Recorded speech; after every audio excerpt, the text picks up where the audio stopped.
السلام عليكم، مساء الخير عليكم، مرحبا بكم في قناتكم سيهام تيفي. اليوم ان شاء الله جبت لكم كيك كراميل. يجي بزاف بنين، هذا ما يليق في هذه السخانه. تبعوا معايا المقادير وطريقه التحضير. وإذا عجبتكم الفيديو ما تنساوش تخلوا لي لايك، تشجعني باش نزيد نقدم لكم اكثر واكثر، وكومنتير اشباب. نسمو بسم الله ونصلوا على رسول الله عليه افضل الصلاه والسلام.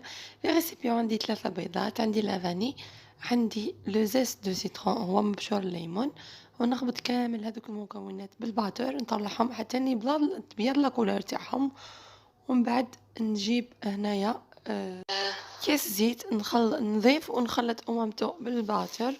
آه، بعدها نزيد هنا 2 كيسان فارينة ونزيد معاهم الخميرة، ونخلطوا هذيك لاباري مليح.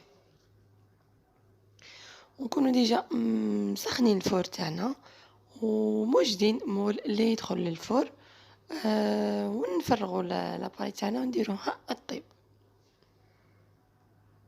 من جهة أخرى هزيت مقلة، حددت فيها كيس سكر وراني نذوب فيه بالعقل. أنا منقصة النار خلاص، راني نذوب في السكر تاعي. بعد ما يذوب لنا السكر نزيدو له مغرفة كبيرة زبدة.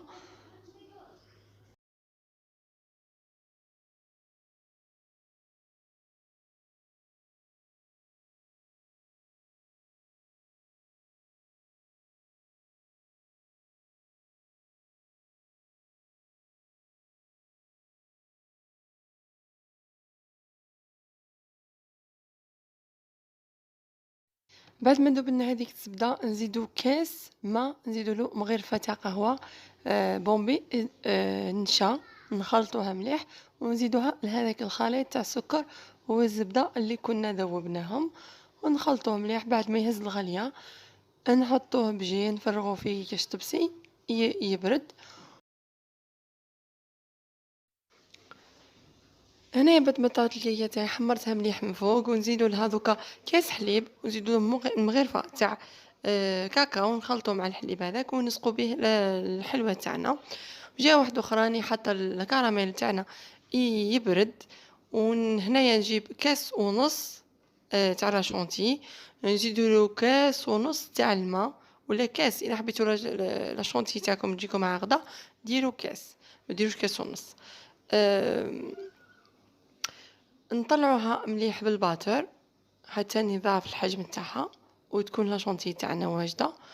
ونديروها فوق الحلوى تاعنا اللي كنا طيبناها كيما راكم تشوفوا. ونزيدوا عليها الكراميل هذاك اللي كنا خدمناه وخليناه يبرد كيما راه موضح في الفيديو. شوفوا كيف خرجت ما شاء الله بزاف بنينه. جربوها ماكمش راح تندموا، راح تدعوا لي. ليكم نتوما لولادكم الضيف اذا كان جاكم. المهم تحمر الوجه وبزاف بنينه. هذه هي لا فيديو تاعي تاع نهار اليوم. ان شاء الله تجربوها وتنجحوا فيها. واذا عجبتكم لا فيديو ما تنسوش ديروا لي لايك لا فيديو، خلوا لي كومونتير